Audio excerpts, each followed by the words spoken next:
Alright, take a look at the sequence of letters. What are the next three ones?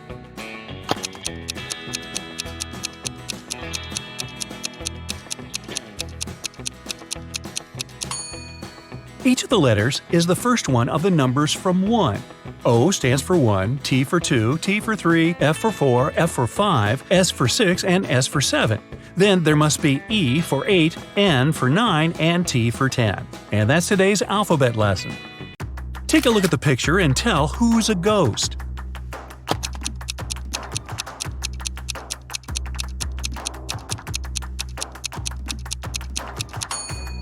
It's the man on the very right. He doesn't cast a shadow. Two people, Libby and Gray, were chilling on a beach. A police officer came up to them and said that he recognized the bike standing nearby. It was stolen from a man a couple of blocks away. He asked which one of them stole it, but both denied it. Can you tell who's guilty?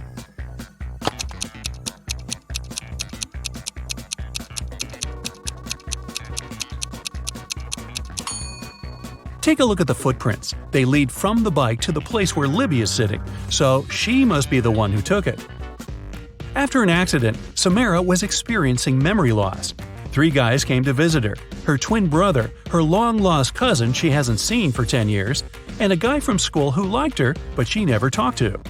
Take a look at their wallets and decide who is Samara's brother.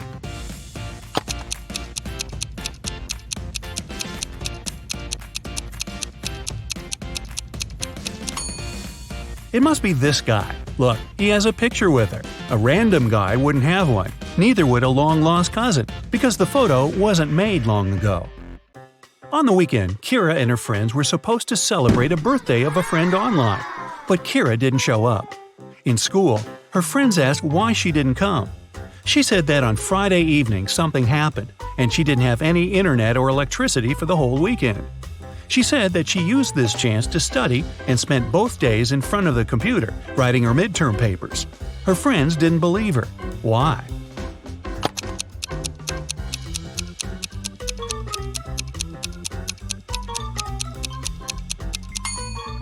If there was no electricity, she wouldn't be able to work on her computer. A PC doesn't work without electricity, duh, and a laptop wouldn't last for 2 days without charging.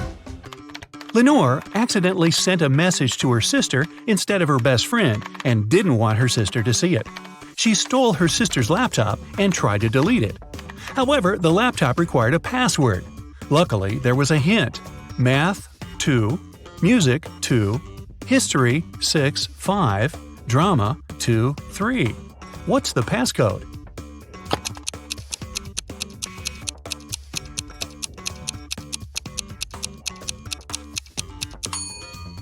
Every number indicates the letter you should take out of the corresponding word. The second letter in math is A. The second letter in music is U. The 6th and 5th letters in history are R and O, and the second and third letters in drama are R and A. The password is Aurora.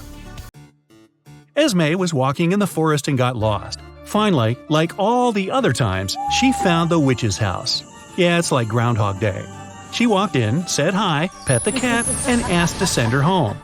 The witch wanted to make a deal. If Esme solves her brand new riddle, she'll help her. If not, Esme will stay with them forever. The witch blindfolded Esme. There was an unknown number of coins on the table. 6 of them were heads up, and the rest were tails. Blindfolded, Esme had to divide the coins into 2 groups so that there was the same number of coins heads up in both of them. How can she do it?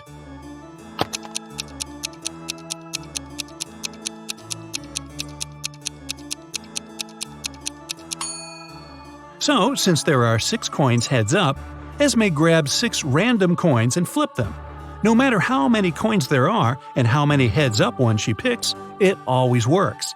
That's because the number of tails up coins she gets among those 6 random ones is exactly how many heads up are left in the other pile. So when she flips them, they'll equalize. Estelle arrived on an island to spend her holiday there. All the locals there always tell the truth, and all the tourists always lie.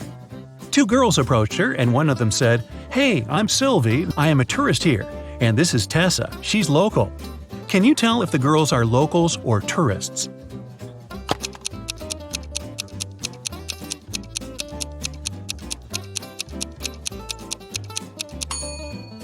Since locals always tell the truth, a local would never call themselves a tourist. So Sylvie must be a tourist. But she must be lying about something. If she told the truth about herself, then she's lying about Tessa. Therefore, Tessa is a tourist too. Miss Virginia Dell was a rich young lady. She loved jewelry and kept a collection of her favorite pieces behind the glass in her dressing room. One morning, she walked in and found that someone broke the glass and stole her jewelry. The detective had 3 suspects: Ms. Dell's cleaning lady, Willow, who cleaned the house every day; Ms. Dell's best friend, Kelly, who had the key from the house; and her cousin Sophia, who was staying with Ms. Dell for the holidays. Willow said that last night, when she cleaned the room at around 10 p.m., everything was all right. Kelly said that she hasn't been in the house for a couple of days. Sophia said that it's not in her manners to walk around someone else's house and steal jewelry. Who stole the jewelry?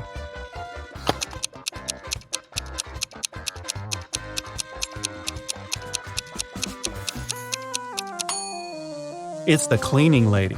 It seems like right after she broke the glass and stole the jewelry, she wiped off the pieces of glass while cleaning as well. It was a stormy night, and Alana and her sister stayed up late watching a soap opera. In the middle, there was a weather forecast. The weather lady said it'd keep raining for 2 more days, but in 72 hours, it'd be bright and sunny. Alana turned to her sister and said that the weather lady was wrong. Indeed, Alana was right.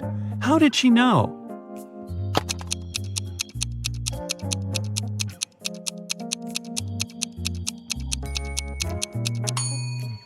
In 72 hours, it would be the very same time as now, so it'd be night too. It can't possibly be bright and sunny at night. The Millers were having a barbecue party in the backyard.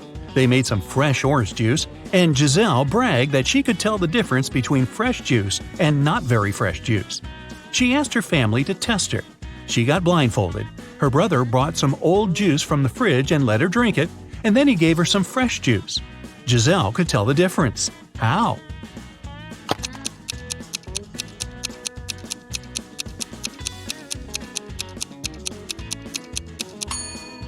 The older juice from the fridge was colder than the fresh one was outside. Mr. Thompson was a strict English teacher who never allowed electronics in class and read all the paper notes aloud in class, so the students had to be conspirative.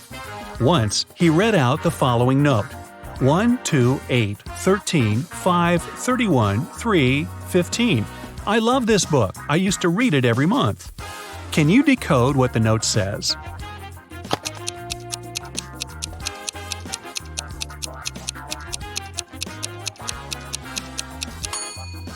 The numbers stand for the place of the letter in the phrase.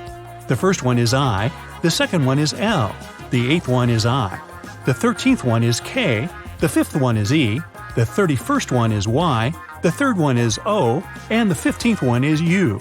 The note says, I like you. Ah. It was a lazy day, and it just started raining when Mr. Jones called a police officer. He said someone just bumped into his car and drove away. The police officer arrived. The only person not too far away from the place of the accident was a man trying to fix his tire. Mr. Jones says that's the gentleman who bumped into his car. However, the gentleman said that it couldn't be true because he was busy fixing his car the whole time. Can you tell who's lying?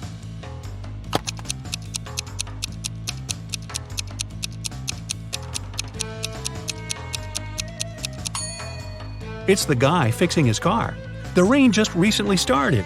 If he was fixing his car the whole time, the ground underneath his car would have been dry, but it's wet, which means he's just arrived there. Brittany was having a costume birthday party. A detective came in the middle of the celebration, saying he's looking for a robber who must be there, pretending to be a guest. Take a look at the people and say who the detective's main suspect was.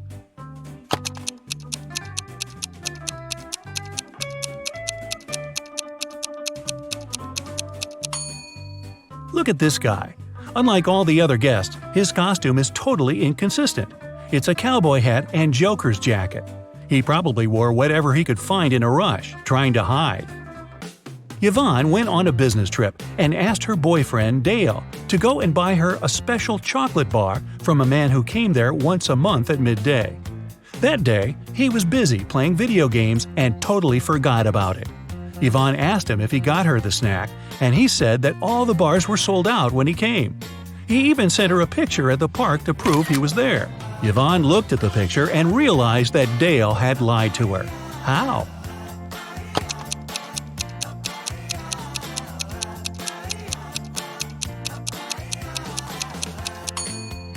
The shadows are too long, so it can't be midday since shadows disappear at noon.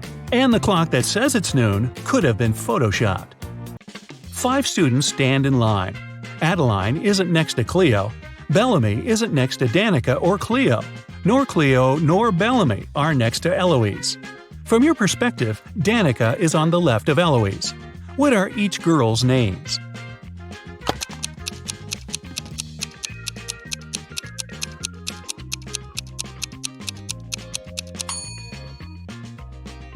Adeline isn't next to Cleo, so we cross them from both columns, from Adeline's and Cleo's. Bellamy isn't next to Danica and Cleo. Danica and Cleo are both not next to Bellamy then. Cleo or Bellamy are not next to Eloise, and Eloise isn't next to them. Now, both Bellamy and Cleo have one neighbor, so they must be on the sides. But we don't know who's on the left and who's on the right. Let's try both. Bellamy's neighbor is Adeline. Cleo's neighbor is Danica, so in both cases, Eloise is in the middle. Now, let's remember the last condition that Danica is on the left of Eloise, so the first order is correct. It's Cleo, Danica, Eloise, Adeline, and Bellamy. Whew!